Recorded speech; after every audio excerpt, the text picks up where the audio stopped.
الحمد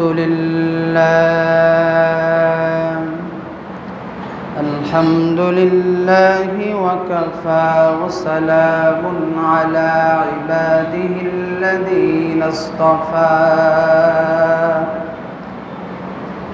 أما بعد فأعوذ بالله من الشيطان الرجيم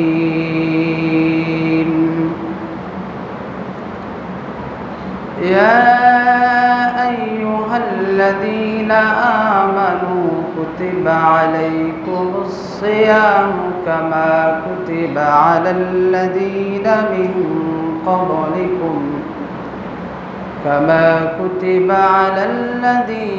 من قبلكم لعلكم تتقون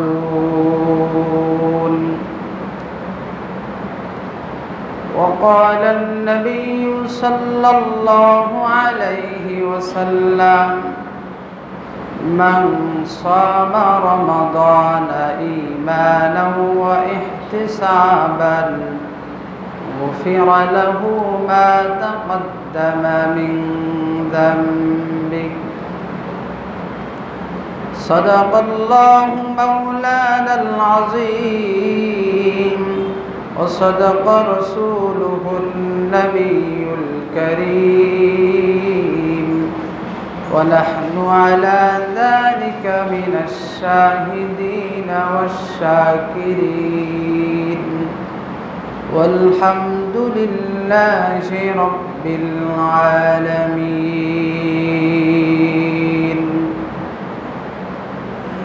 الحمد لله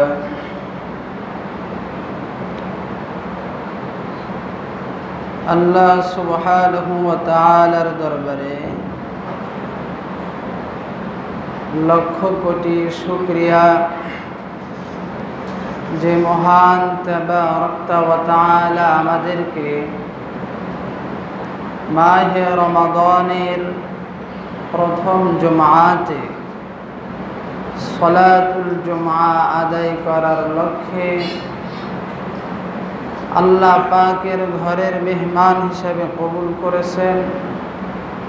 এই জন্য সকলেই দিল থেকে কালেমাতুশ শুকর আদায় করি, বলি আলহামদুলিল্লাহ।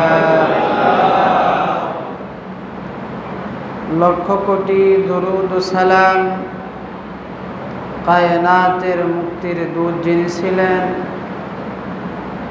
সেই পয়গম্বরের প্রতি সকলেই দরুদ প্রেরণ করি, বলি সাল্লাল্লাহু আলাইহি ওয়াসাল্লাম। সম্মানিত মুসল্লিয়ানে কেরাম, আজকে আমরা মাহে রমাদানের প্রথম জুমআতে উপস্থিত হয়েছি। রহমত, মাগফিরাত, নাজাতের মাস শুরু হয়ে গিয়েছে। নেকি অর্জনের সিজন শুরু হয়েছে। প্রতিটি ব্যবসা তার একটি সিজন রয়েছে। ঠিক তদ্রূপভাবে একজন মুমিনের জীবনে নেকি অর্জন করা, সওয়াব অর্জন করার মূল্যবান সময় হলো, গুরুত্বপূর্ণ সময় হলো মাহে রমাদান।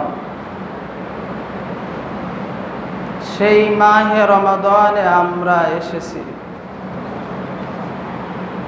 মুজাহাদার মাস শুরু হয়েছে।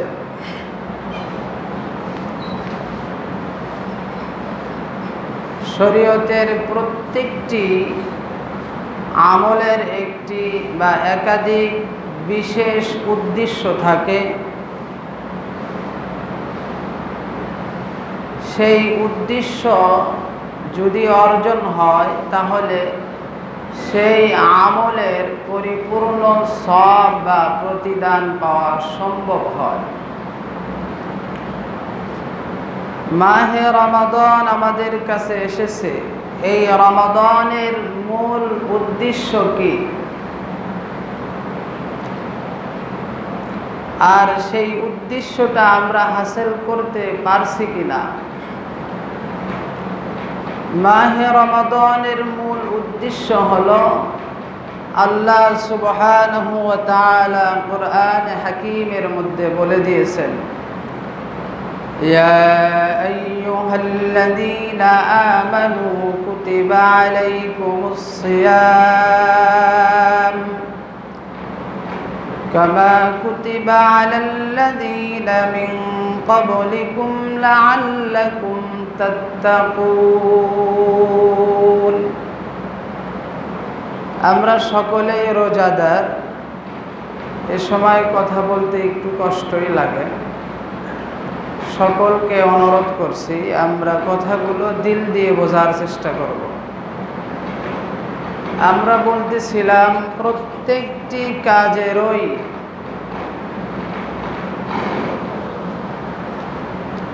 বিশেষ একটি বা একাধিক উদ্দেশ্য থাকে। এই বক্সটা বন্ধ করে দেন।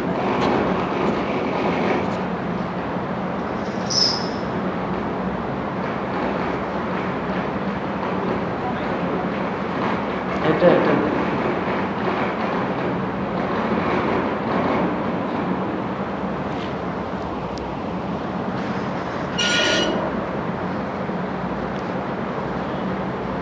তো মাহে রমাদানের উদ্দেশ্য আল্লাহ পাক বলেন লাআল্লাকুম তাত্তাকুন। মাহে রমাদান তাকওয়ার উদ্দেশ্য নিয়ে আমাদের কাছে আগমন করেছে। তাকওয়া তথা পরহেজগারি খোদাভীতি অর্জন করার জন্যই মাহে রমাদান আমাদের কাছে এসেছে। খোদাভীতি তাকওয়া বলা হয় সকল পাপ কাজ থেকে বিরত থাকা, পাপের ক্ষেত্রে সংযমী হওয়া। তো পাপ থেকে, অন্যায় থেকে, জুলুম থেকে নিজেকে হেফাজত করা, পাপের ক্ষেত্রে নিজেকে সংযমী করা, এই উদ্দেশ্য নিয়ে মাহে রমাদান আমাদের কাছে এসেছে। তথা মাহে রমাদান মানুষকে পবিত্র জিন্দেগি জীবন উপহার দেওয়ার জন্য আগমন করেছে। সুবহানাল্লাহ। মানুষের জীবনে অন্যায় থাকে, অপরাধ থাকে, পাপ থাকে। মাহে রমাদান এসে সেই অন্যায়, অপরাধ, পাপগুলিকে পুড়িয়ে ছাই করে দিবে, ধ্বংস করে দিবে, মানুষকে নিষ্পাপ নিষ্কলঙ্ক করে দিবে।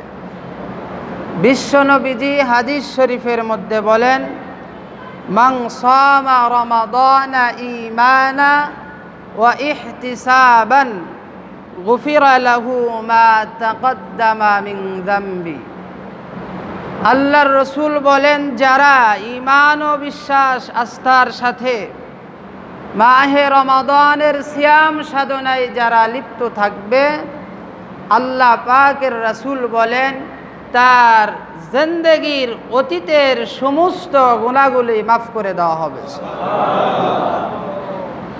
তাহলে রমাদানের উদ্দেশ্য হলো তাকওয়া শিক্ষা দেওয়া, খোদাভীতি শিক্ষা দেওয়া। খোদাভীতির শিক্ষার মেসেজ নিয়ে মাহে রমাদান আমাদের কাছে আগমন করেছে। অন্যায় অপরাধ থেকে যখন আপনি বিরত থাকবেন, সংযমী হবেন, তখন হলো তাকওয়া অর্জন হবে। তো রোজার মাধ্যমে, সিয়াম সাধনার মাধ্যমে কিভাবে তাকওয়া অর্জন হয়, কিভাবে তাকওয়া অর্জন হয়, এই বিষয়টি বোঝার জন্য আগে আমাদের বুঝতে হবে মানুষ কিভাবে গুনাহ করে, কি জন্য মানুষ গুনাহ করে থাকে। মানুষ কেন লিপ্ত হয়? আল্লাহ পাক তার কোরআনে হাকিমের মধ্যে পাপের যতগুলি ক্ষেত্র বলেছেন, বাস্তবিকভাবে বাহ্যিকভাবে দুইটি ক্ষেত্র মানুষ সবচেয়ে বেশি পাপ করে থাকে। দুইটি কারণে মানুষ বেশি বেশি অন্যায় অবিচার করতে থাকে। একটি হলো তাফসীরের কিতাবের মধ্যে আসছে যে মানুষ তার জীবনের যত অন্যায় অপরাধ করে থাকে, এই অন্যায় অপরাধের একটি কারণ হলো মানুষের খাবার বা পেট। আজকে সমাজের মধ্যে যত মারামারি, কাটাকাটি, হানাহানি, ছিনতাই, রাহাজানি, এগুলোর ব্যাপক অর্থে তীক্ষ্ণ নজর দিয়ে যদি আপনি দৃষ্টিপাত করেন, দেখবেন যে মানুষ তার অর্থের জন্য এগুলো করতেছে বা অর্থের কারণেই এই পাপগুলো মানুষ চালিয়ে যায়, করে থাকে। আর একটি মানুষ যে অন্যায় করে, সেই অন্যায়ের একটি মৌলিক কারণ হয়ে থাকে যৌবনের কারণে। যৌবনের কারণে মানুষ অন্যায় করে থাকে। মানুষ তার পেটের কারণে অন্যায় অবিচার জুলুম করে থাকে, পাপ কাজে লিপ্ত হয়। সিয়াম সাধনার মাধ্যমে এই দুইটি বস্তুকেই পরিপূর্ণভাবে নিয়ন্ত্রণ করা হয়েছে। আমি যখন বা আপনি যখন রোজা রেখেছেন, তখন আপনি আর আপনার পেটে কিছুই দিতে পারবেন না। আপনি যখন সিয়াম সাধনায় লিপ্ত, বৈধ ও হালালভাবেও আপনি আপনার যৌবনের চাহিদা পূরণ করতে পারবেন না। তো মানুষ গুনাহ করে এই দুইটি কারণেই বেশি, সেই দুইটিকেই পরিপূর্ণভাবে নিয়ন্ত্রণ করা হয়েছে। আর মানুষ যখন গুনাহ করে যেই বস্তুর মাধ্যমে, সেই বস্তুকেই যখন পরিপূর্ণভাবে নিয়ন্ত্রণ করা হবে, তখন তো মানুষের অনেক অনেক পাপ, অন্যায়, জুলুম, নির্যাতন কমে যাবে। ফলে মানুষের পবিত্র জীবন মানুষ আস্তে আস্তে পেয়ে যাবে। এ কথাইটি আল্লাহ পাক বলতেছেন, লাআল্লাকুম তাত্তাকুন। সিয়াম সাধনার মাধ্যমে তুমি তাকওয়া অর্জন করতে পারবে। অর্থাৎ সিয়াম সাধনার মাধ্যমে তোমার মৌলিকভাবে যেইগুলি বস্তুর মাধ্যমে গুনাহ হয়, সেই বস্তুগুলোকে আমি নিয়ন্ত্রণ করেছি, তুমি গুনাহ করতে পারবে না। অটোমেটিক আল্লাহ পাক তোমার মধ্যে তাকওয়া, পরহেজগারি, খোদাভীতি দিয়া দিবেন। সুবহানাল্লাহ। শুধু এই দুইটি অঙ্গকেই গুনাহ থেকে বাঁচলেই রোজা পূর্ণ হয় না, বরং হাদিস শরীফের মধ্যে এসেছে, আমার একেবারে মাথা থেকে পা পর্যন্ত আমার প্রতিটি অঙ্গের সকল প্রকার গুনাহ থেকে যখন আমি সম্পূর্ণভাবে বিরত থাকব, হেফাজত থাকব, আল্লাহর রাসূল বলেন তখনই তোমার রোজা আস্ত থাকবে, রোজা পরিপূর্ণ হবে। অন্যথায় রোজা রাখলেও তুমি যদি অন্যান্য গুনাহের মধ্যে লিপ্ত থাকো, তোমার রোজা পরিপূর্ণ হবে না, তোমার রোজা হালকা, দুর্বল, অসহায়, যঈফ হয়ে যাবে। আল্লাহর রাসূল সাল্লাল্লাহু আলাইহি ওয়াসাল্লাম বলেন, ক্বালান নাবিয়্যু সাল্লাল্লাহু আলাইহি ওয়াসাল্লাম, আস-সিয়ামু জুন্নাতুন মা লাম ইয়াখরুকহা। বিশ্বনবীজি বলেন, সিয়াম তথা সাওম, রোজা, এটি হলো একটি ডাল, মা লাম ইয়াখরুকহা, যতক্ষণ না একে ছিঁড়ে ফেলে না হয়, যতক্ষণ না একে ভেঙে দেওয়া না হয়, ততক্ষণ পর্যন্ত রোজা এটি তোমার ডাল। ডালের দ্বারা যেরকম মানুষ নিজেকে আত্মরক্ষা করতে পারে বা করতে থাকে, ঠিক রোজার মাধ্যমেও মানুষ নিজেকে আত্মরক্ষা করতে পারে। মানুষের অস্ত্রের দ্বারা মানুষ তার শত্রু থেকে নিজেকে আত্মরক্ষা করতে পারে, ঠিক রোজার মাধ্যমেও এটি একটি ঢাল, অস্ত্র।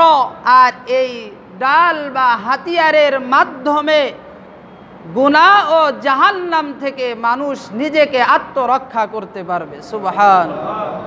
জাহান্নাম থেকে আত্মরক্ষা করা যায় রোজার মাধ্যমে। বিশ্ব নবীজি হাদিস শরীফের মধ্যে বলেছেন, কিয়ামতের মাঠে দুইটি বস্তু যাদের শাফাআত, সুপারিশকে গ্রহণ করা হবে, সেই দুই বস্তুর মধ্য থেকে একটি হলো সিয়াম, রোজা। আল্লাহর রাসূল বলেন, রোজা মানুষের জন্য সুপারিশকারী হবে।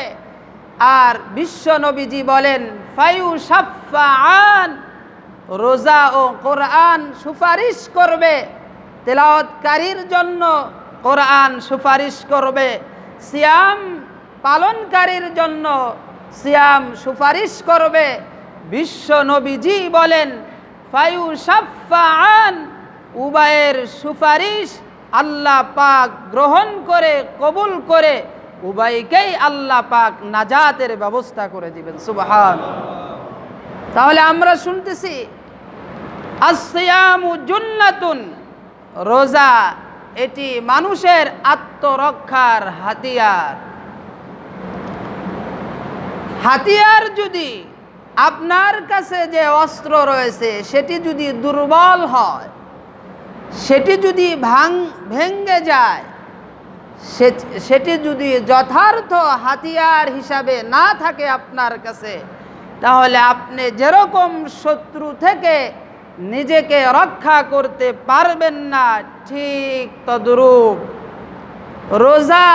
রোজা যদি পরিপূর্ণভাবে আদায় না হয়, তাহলে এই যে রোজা হাতিয়ার, জাহান্নাম থেকে আপনাকে রক্ষা করবে, রোজা গুনাহ থেকে আপনাকে রক্ষা করবে, এটি দুর্বল হওয়ায়, এটি ভেঙে যাওয়ায় না জাহান্নাম থেকে রক্ষা করতে পারবে, না গুনাহ থেকে রক্ষা করতে পারবে।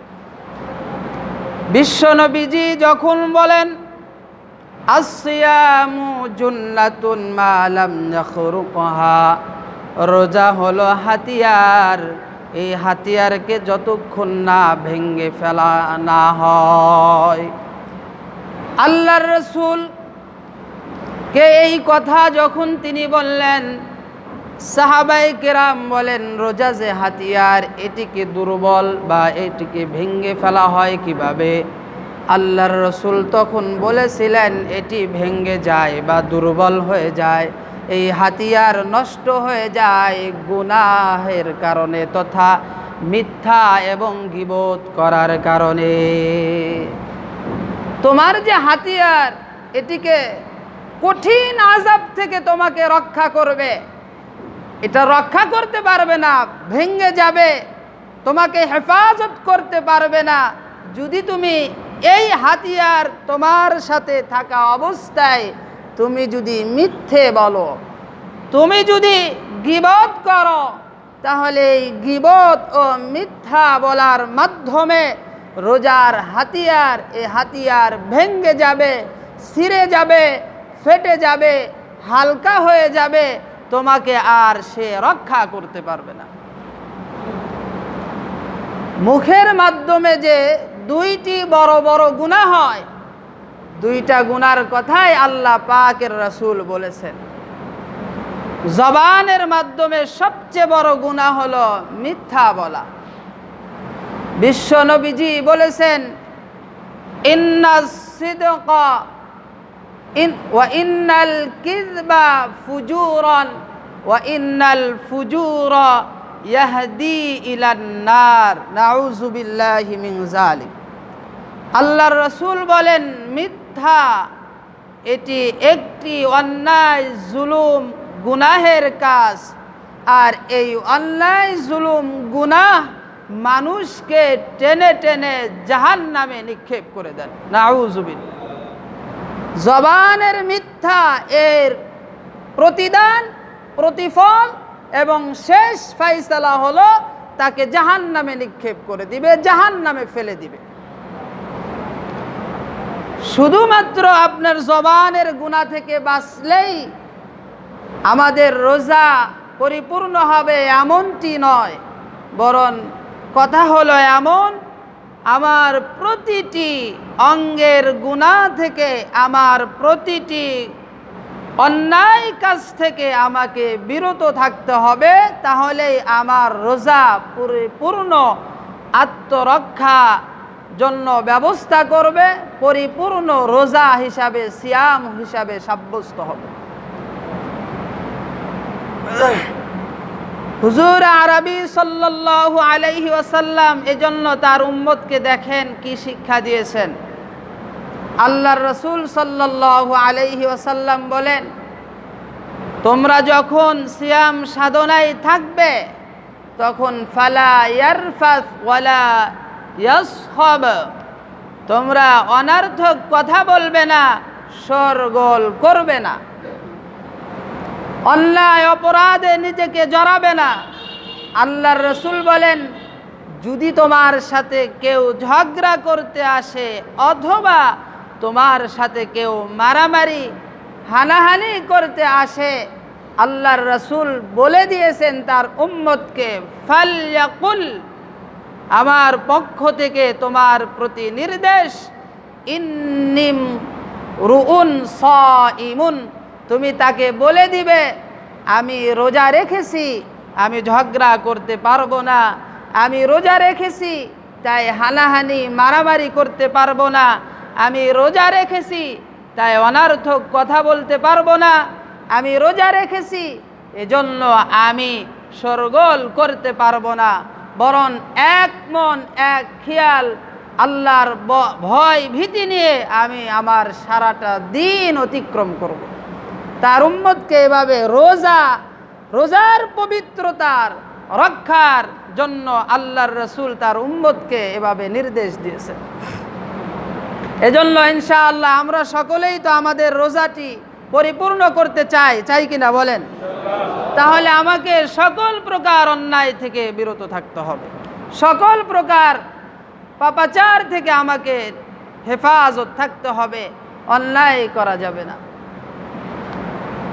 এছাড়া রোজার আদৌ উদ্দেশ্য এটি নয় যে মানুষকে কষ্ট দেওয়া।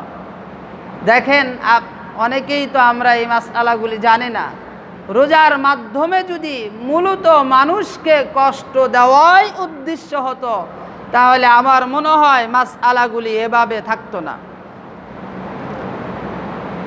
আমরা যখন সাহারি খাই, এই সাহারি এটিকে একদম শেষ রাত্রে, সাহারির শেষ সময়ের কিছুক্ষণ পূর্বে সাহারি খাওয়া মুস্তাহাব বা সুন্নাত। আবার ওই দিকে যখন ইফতারের সময় হয়ে যাবে, ইফতারের সময় হয়ে যাওয়ার সঙ্গে সঙ্গে ইফতার করাটা মুস্তাহাব। খুব ভালো করে লক্ষ্য করবেন, মানুষকে রোজার মাধ্যমে কষ্ট দেওয়াই যদি উদ্দেশ্য হতো তাহলে বলে দেওয়া হতো রাত্র 12টায় তুমি সেহেরি খাবে, আর ওই দিকে যখন ইফতারির সময় হবে প্রথমেই ইফতারি করবে না, একেবারে যত দেরিতে করতে পারো ততই তোমার ভালো, এরকম কিন্তু বলা হয় নাই। বরং যখনই সেহেরি ইফতারের সময় হয় তৎক্ষণাৎ ইফতার করা মুস্তাহাব, এবং শেষ রাতে সেহেরির কিছুক্ষণ পূর্বে মুহূর্তে সাহারি গ্রহণ করা এটি মুস্তাহাব। তথা এর মাধ্যমে বোঝা গেল রোজা আদৌ মানুষকে কষ্ট দেওয়া উদ্দেশ্য নয়, উদ্দেশ্য হলো রোজার মাধ্যমে যেন মানুষ তাকওয়া অর্জন করতে পারে। হাদিস শরীফের মধ্যে একটি সবিস্তারিত কথা এসেছে। বিশ্ব নবীজির কাছে অনেক সাহাবীরা অনুমতি চেয়েছিলেন যে ওগো আল্লাহর রসুল সিয়াম উদ্দাহর করতে চাই, অর্থাৎ আমরা লম্বা রোজা রাখতে চাই। আজকে সেহরি খাবো, পরবর্তী ইফতারের সময় হব ইফতার করব না, পরবর্তী রাত্র চলে যাবে, সেই রাত্র যে আবার সেহরি খাবো না, পর দিন চলে যাওয়ার পরে একেবারে যখন সেহরির সময় আসবে তখন আমরা ইফতারের সময় আসবে তখন ইফতার করব, তথা পর পর এক সেহরির মাধ্যমে দুই রোজা রাখা, দুই দিন রোজা রেখে 2 দিন পরে ইফতার করার অনুমতি বিশ্ব নবীজির কাছে সাহাবায়ে কেরাম চেয়েছিলেন। আল্লাহর রসুল সাহাবায়ে কেরামকে এই অনুমতি প্রদান করেন নাই, কারণ এতে মানুষের অধিক থেকে অধিক কষ্ট হবে। এই হাদিস থেকেও এটি প্রমাণিত হয় যে রোজার মাধ্যমে বান্দাকে কষ্ট দেওয়া উদ্দেশ্য নয়, উদ্দেশ্য হলো তাকওয়া অর্জন করা। এই জন্য মুহাক্কিক উলামায়ে কেরাম লিখেছেন রোজার 6টি আদব, 6টি আদব যার মাধ্যমে আদায় হবে তার রোজা পরিপূর্ণ হবে। আর এই 6টি আদব যদি আমি রক্ষা না করতে পারি তাহলে আমার মাধ্যমে রোজার পবিত্রতা হাসিল হলো না, রোজাও পরিপূর্ণ হবে না, এবং এই রোজার মাধ্যমেও আমি পরকালে জাহান্নাম থেকে আত্মরক্ষা নাও পেতে পারি। 1 নাম্বার তারা বলছেন রোজা রেখে চোখের গুনাহ থেকে আমাকে হেফাজত থাকতে হবে। আল্লাহ পাক বলেন ওয়ালাকাদ যারা'না লিজাহান্নামা কাসীরাম মিনাল জিন্নি ওয়াল ইনস। আল্লাহ সুবহানাহু ওয়া তাআলা বলেন যে আমি অধিকাংশ মানুষ এবং জিন জাতির জন্য জাহান্নাম তৈরি করেছি। আল্লাহ পাক এই অধিক থেকে অধিক মানুষের জন্য জাহান্নাম এবং জিন জাতির জন্য জাহান্নাম রাখা হয়েছে। এই অধিক মানুষের পরিচয় আল্লাহ পাক বলতেছেন, কারা জাহান্নামে যাবে। আল্লাহ পাক বলেন লাহুম কুলুবুল লা ইয়াফকাহুনা বিহা ওয়ালাহুম আ'য়ুনুল লা ইউবসিরুনা বিহা। 1 নাম্বার পরিচয় হলো আল্লাহ পাক বলেন যাদেরকে অন্তর দিয়েছি, কলব দিয়েছি, কলব দ্বারা তারা বোঝে না। কলব থেকে বুঝ শক্তি আসবে, কোনটি ন্যায় কোনটি অন্যায়, কিন্তু এই কলব থেকে সে ন্যায় অন্যায়ের বিচার করে না, মনে যা চায় তাই করেই সে বেড়ায়, সেগুলোই করে ফেলায়। নিজের বিবেককে যে ধ্বংস করেছে, নিজের বিবেক তথা কলবকে যে ধ্বংস করে ফেলেছে, এই ব্যক্তি জাহান্নামে যাবে। যাবে কি যাবে না সেটি আল্লাহ পাক বলেন, তবে কোরআনের এই কথা থেকে বলা হয় যার অন্তর ধ্বংস হয়ে গেছে, মরিচা পড়ে গেছে, অন্যায় জুলুম দ্বারা যার অন্তর জর্জরিত, যে আর বিবেককে যে নষ্ট করে ফেলেছে, আল্লাহর কোরআন বলে এই লোকটি জাহান্নামের আলামত, জাহান্নামে যাবে। এরপরে আল্লাহ পাক বলেন ওয়ালাহুম আ'য়ুনুল লা ইউবসিরুনা বিহা। যাদেরকে আমি দৃষ্টি শক্তি দিয়েছি অথচ এই দৃষ্টি শক্তির মাধ্যমে তারা দেখে না। কথাটি ব্যাখ্যার প্রয়োজন রাখে।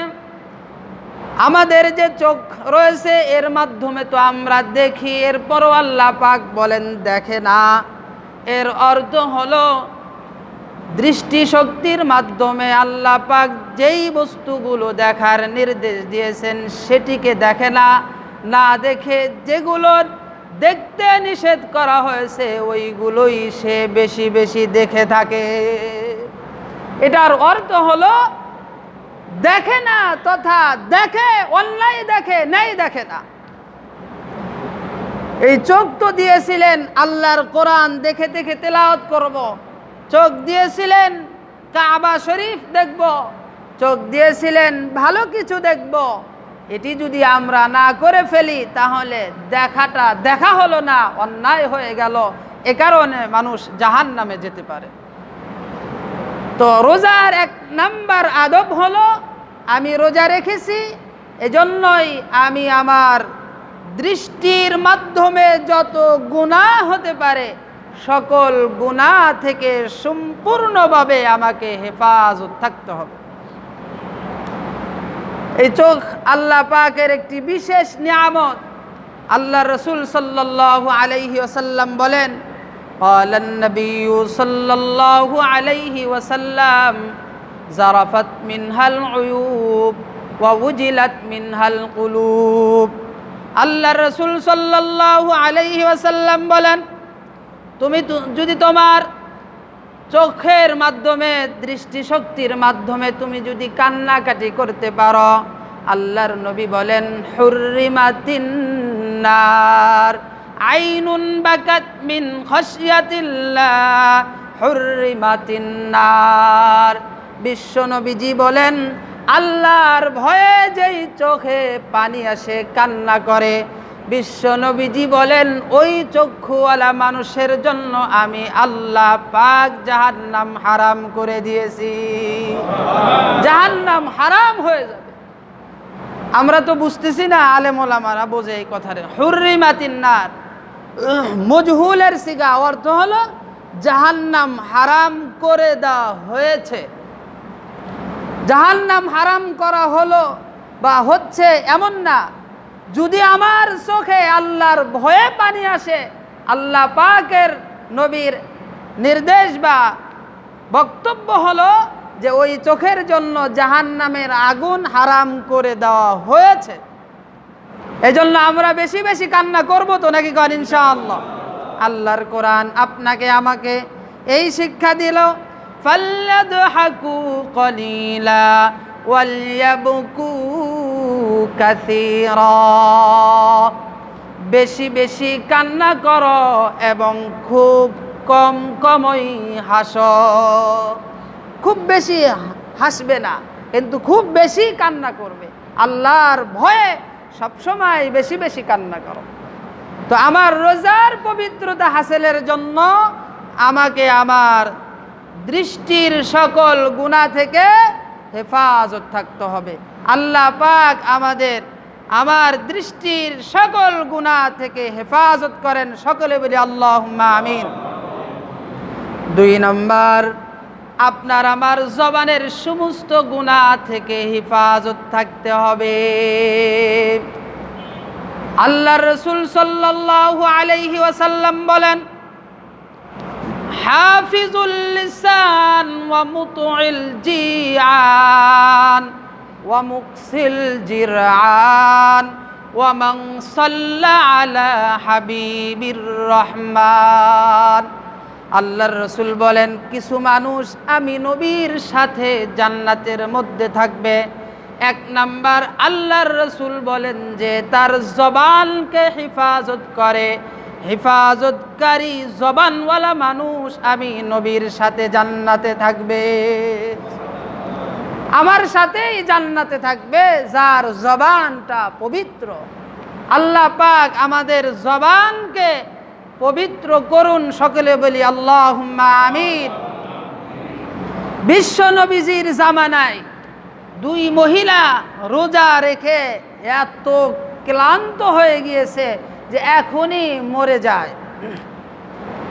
আল্লাহর রাসূলকে জানানো হলো অময়ক 2 গোত্রের 2 মহিলা, তারা রোজা রেখে তো বড় ক্লান্ত হয়ে গিয়েছে, এখন তারা কি করবে?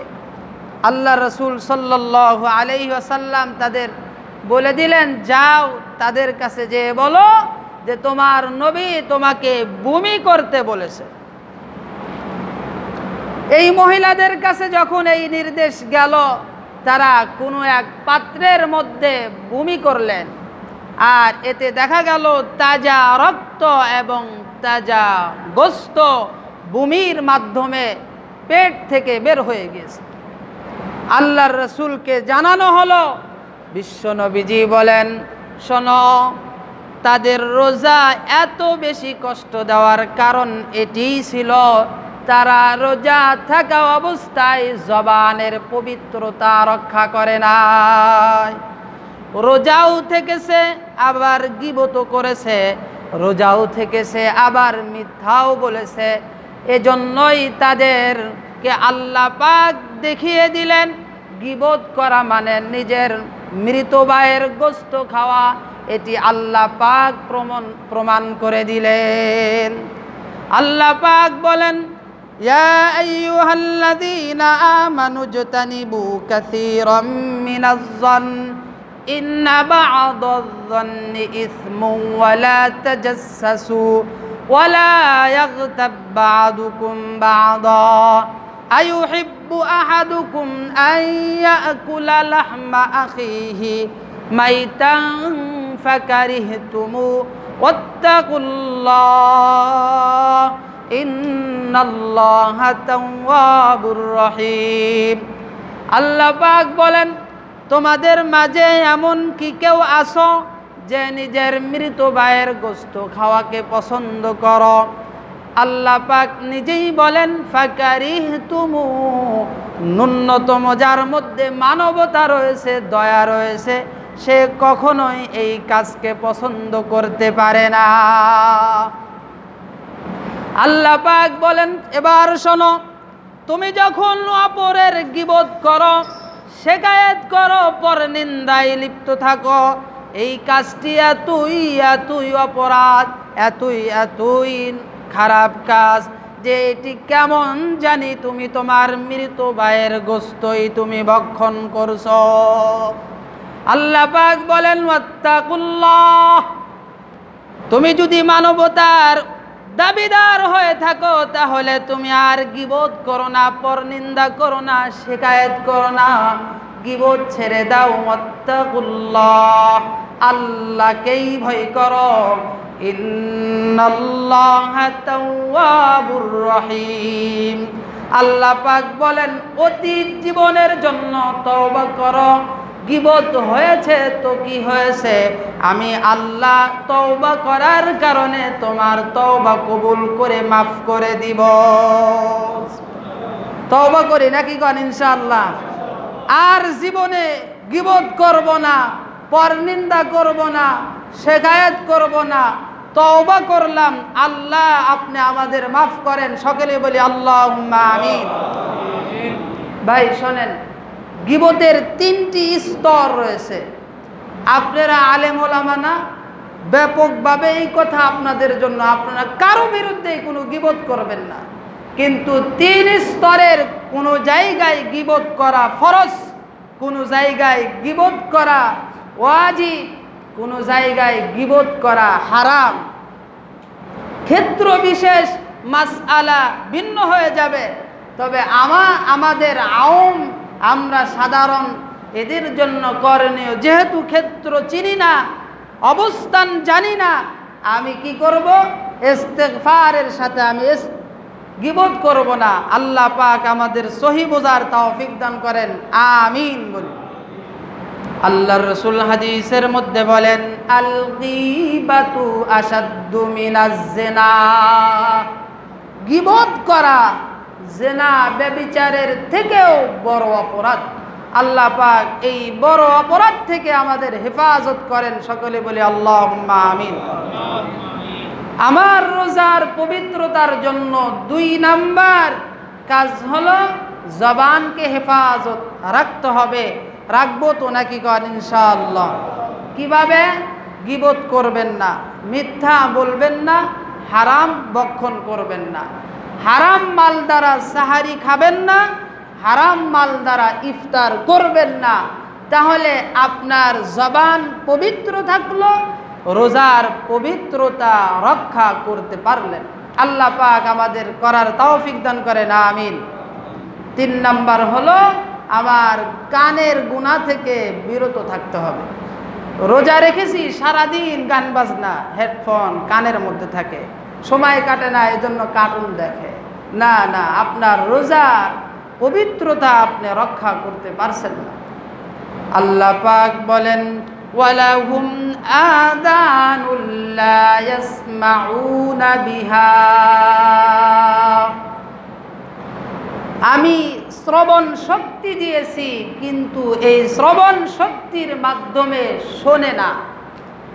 আরে আমাদের যাদের শ্রবণ শক্তি আছে, আমরা শুনি না এরকম কোনো কিছু আছে? সবই তো শুনি, কিন্তু আল্লাহ পাক বলেন শোনে না, তথা যেটা শোনার কথা ছিল ওইটা শোনে না, অন্যায় শোনে। যার বিবেক ধ্বংস করে দিয়েছে, যার শ্রবণ শক্তি ধ্বংস করেছে, যার দৃষ্টি শক্তি ধ্বংস করেছে, আল্লাহ পাক বলেন উলাইকা কাল আনআম, এদের জীবন যাপন হলো চতুষ্পদ জন্তুর ন্যায়। আল্লাহ পাক আরো বলেন বালহুম আদল, চতুষ্পদ জন্তু থেকেও মারাত্মক এই মানুষগুলি খারাপ। উলাইকা হুমুল গাফিলুন, এরাই হলো প্রকৃত গাফেল, এরাই হলো আল্লাহ এবং তার রাসূলের সঠিক পথ থেকে বিচ্যুতি হয়েছে। আল্লাহ পাক আমাদের এই 3 অঙ্গকে, আমার বিবেক, আমার শ্রবণ, আমার দৃষ্টিশক্তি, এগুলোকে হেফাজত করার তৌফিক দান করেন। সকলে বলি আল্লাহুম্মা আমিন। 2 নাম্বার মুখের গুনাহ হেফাজত করা, 3 নাম্বার হলো চোখের গুনাহ হেফাজত করা। চোখের গুনাহ হেফাজত করা, মুখের জবানের গুনাহগুলো থেকে বিরত থাকা এবং শ্রবণ শক্তির গুনাহ থেকে আমাকে বিরত থাকা, এই 3টি রোজার আদব। 4 নাম্বার হলো সকল প্রকার অঙ্গ প্রত্যঙ্গের সমস্ত গুনাহ থেকে আমাকে বিরত থাকতে হবে, এটি রোজার পবিত্রতা। 5 নাম্বার হলো অতি ভোজন না করা। এত বেশি সাহারি খায়, ফজর নামাজ আর পড়তে পারে না, ইমাম সাহেব কখন শেষ করবে, অনেক খেয়ে ফেলছে, এখন তার দাঁড়ানো সম্ভব না। আবার দেখা গেছে ইফতারিতে এত বেশি